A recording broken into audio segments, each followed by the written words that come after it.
Pepe Vallardi, buenas tardes. Buenas tardes, Néstor, ¿cómo vamos? ¿Cómo estás tú? ¿Cómo va todo? Bien, por el momento tranquilo ahí, a ver si nos enganchábamos para conversar algunos temas que Métale, están en la préndale agenda. cartucho. A ver, yo había prometido, lo tengo acá, les voy a mostrar todo un resumen sobre un tema que tenía que ver con la reunión de los BRICS de la semana pasada, del 22 Sí, sí. al 24 de agosto. Pero capaz que la postergo porque tengo dos temas y yo tiendo a hacer, si bien cuando hago informes hablo de lo global, de lo regional y de lo nacional, en realidad no quiero irme de la región de América Latina porque está en este momento sucediendo dos cosas en dos países. Yo siempre he insistido en que los uruguayos y las uruguayas miremos bastante América Latina porque en América Latina es un escenario que está en disputa hoy, ha estado en disputa históricamente, pero está en disputa hoy y hay dos situaciones que se están viviendo en este momento en Honduras y en Guatemala. Así que voy a postergar un poco lo de los BRICS, que va a ser interesante analizar los resultados de la reunión del 22 al 24 de agosto, en esta reunión que hubo en Sudáfrica y que está, como hemos hablado antes, respecto a lo que está en debate a nivel global, que es el avance del multilateralismo, o sea, salir de la unilateralidad hegemónica que supo tener los Estados Unidos y Occidente a un espacio multilateral. Y bueno, diremos en resumen que los BRICS se plantearon algunos objetivos, los desarrollaré igual la semana que viene, y terminaron integrando a 6 países, terminaron integrando a Arabia Saudita e Irán, para que la gente entienda. Arabia Saudita es la cuna o referente del islamismo sunita y Irán es el referente del islamismo chiita y estuvieron a lo largo del tiempo, de mucho tiempo, de siglos, enfrentados chiitas y sunitas en la interpretación del Islam. Y en esta última etapa, particularmente después de febrero del 22, y por oficios particularmente de China, y Irán y Arabia Saudita han dejado un poco de lado ese conflicto histórico que tenían en el marco del mundo islámico por la hegemonía del Islam y en realidad han avanzado bastante en dejar atrás las tensiones y quedaron integrados a los BRICS. Quedó integrado también los Emiratos Árabes Unidos, quedó integrado también Egipto, quedó integrado también Etiopía y quedó integrado también Argentina. Tienen que ratificar la integración, pero dentro de los más de 40 países que participaron de la reunión y de los 23 que han solicitado integración a los BRICS, en realidad estos 6 ya están en condiciones de ir integrándose a partir de este momento y a partir del 2024. Quiere decir que hay un mundo que se va consolidando en el empuje al multilateralismo. Después veremos bien la resolución de los BRICS en varios puntos, pero quería centrarme en la situación en Honduras. En Honduras, la presidenta Xiomara Castro, esposa del derrocado en 2009 Manuel Zelaya, por el Partido Libre, o sea, Libertad y Refundación, logró la presidencia de la República y asumió en el año 2022. Y hay una puja, y yo voy a poner un concepto general que sirve para Honduras y para Guatemala, que tiene que ver con el papel de cómo está jugando, cómo ha jugado históricamente, pero cómo está jugando en este momento la derecha en la región. Y en ese sentido, ya lo hemos dicho en otras oportunidades, cuando hay elecciones, la derecha regional y la ultraderecha tiene una línea de acción que pasa por, en primer lugar, cuestionar los resultados electorales sobre la base del fraude.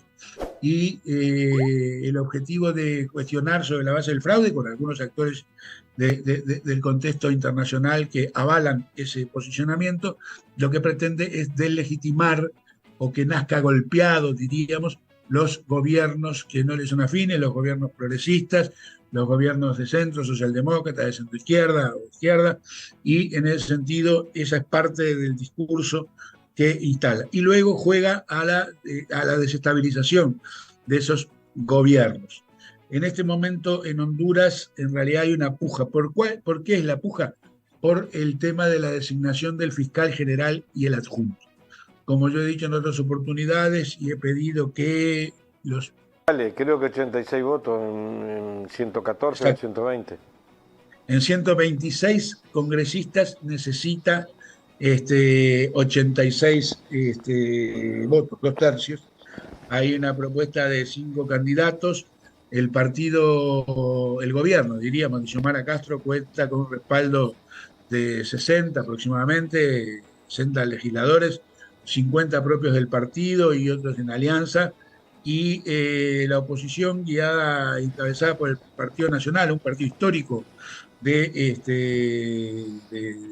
Honduras, cuenta aproximadamente con el resto 68, creo que era el número aproximado, por lo cual ninguno tiene mayoría, no hay acuerdo. Y yo destaco acá que recordemos un poquito lo de Honduras, ¿no?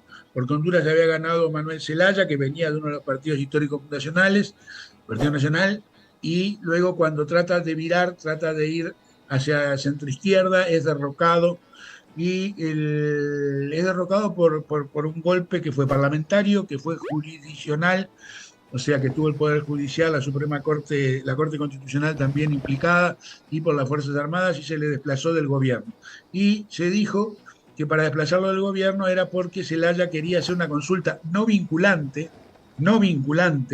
sobre una asamblea constituyente. Y se dijo que no podía hacerlo porque la Constitución de Honduras prohibía la reelección.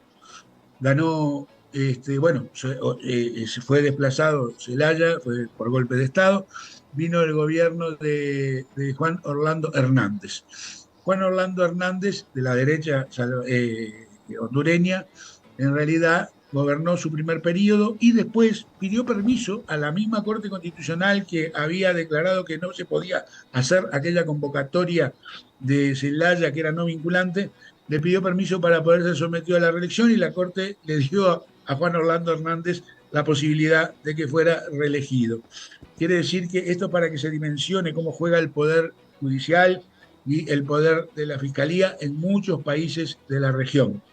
Aclaremos, Juan Orlando Hernández terminó siendo extraditado a Estados Unidos el año 2022 por narcotraficante, para que se entienda de qué estamos hablando en un país en que la corrupción campea.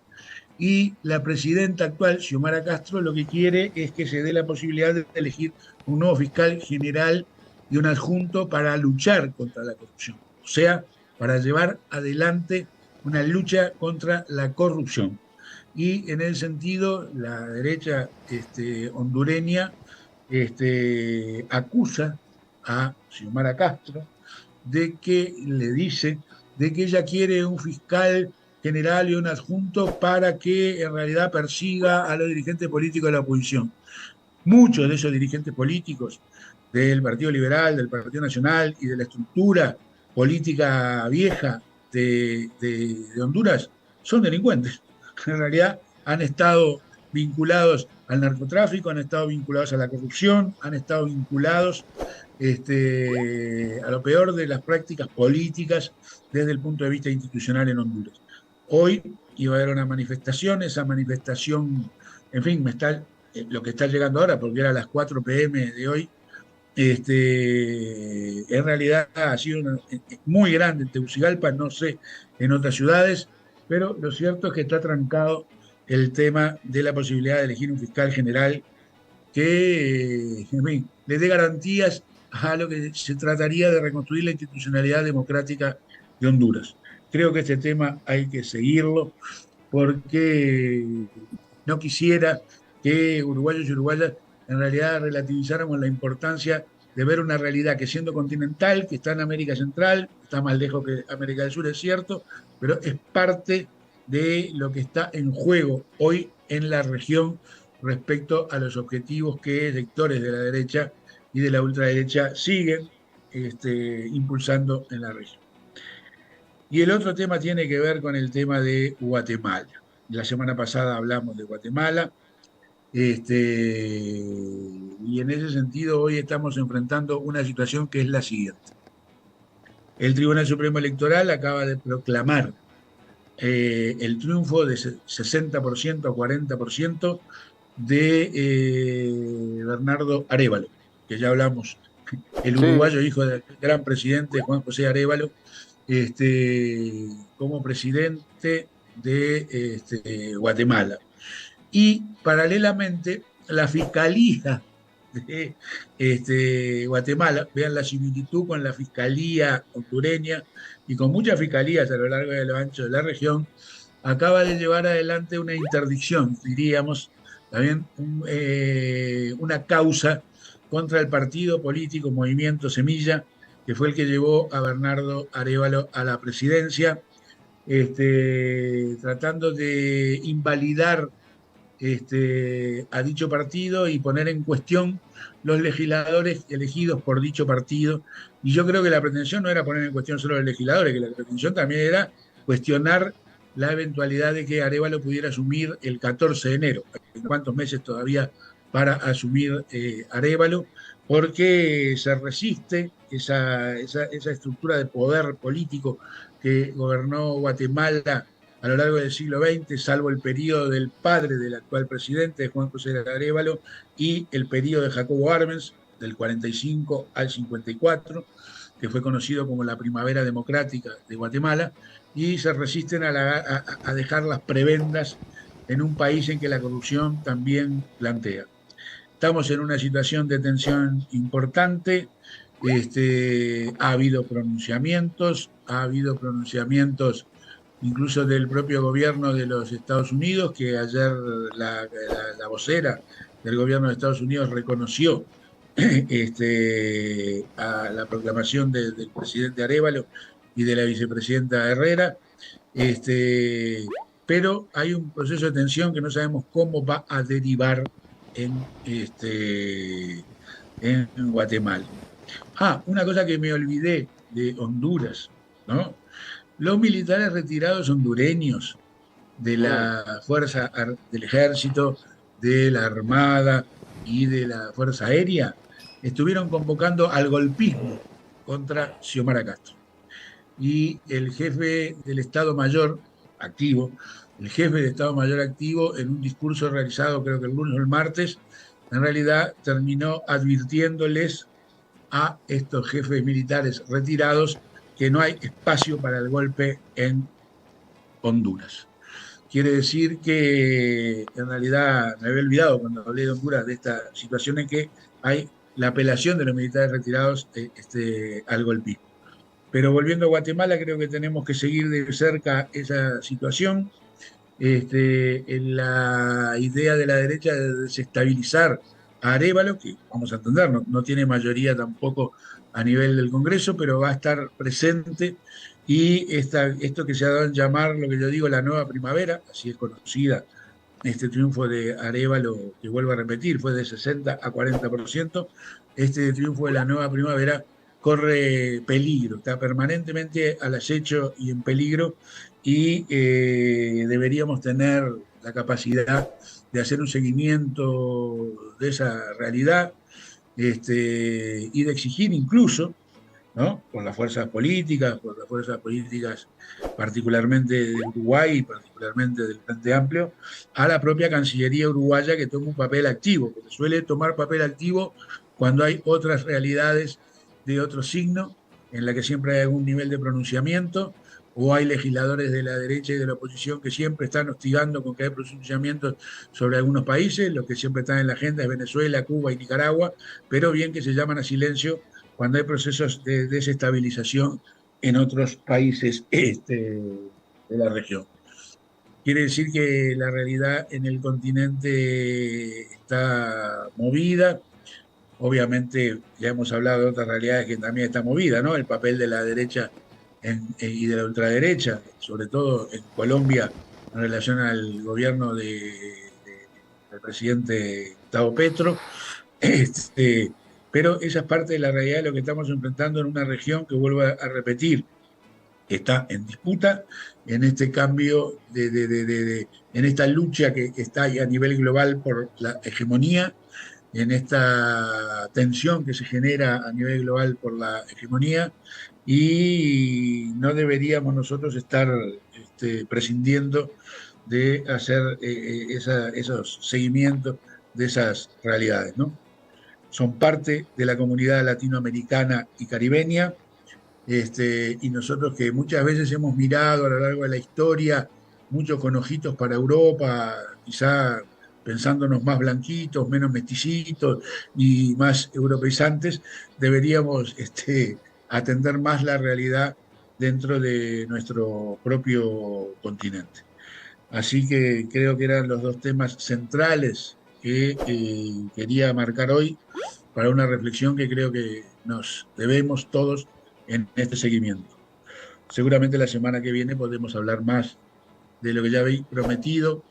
Me excuso por no haber cumplido hoy con respecto al tema de los BRIC, no porque no tenga resumen, vuelvo a repetir, he resumido todo prolijamente para en esta columna de 15 minutos hacer entrar las valoraciones, pero me parecía que estos temas de realidad, que cualquiera hoy puede seguir, porque salimos de conversar contigo y cualquiera puede agarrar y a través de la red tratar de vincularse para saber cómo se van desarrollando estos acontecimientos, ¿no? Pero bueno, Pepe, un de esto abrazo quería. grande y gracias por estar. No, por favor, arriba, sigamos Un así. abrazo, un abrazo. Vamos arriba. Arriba.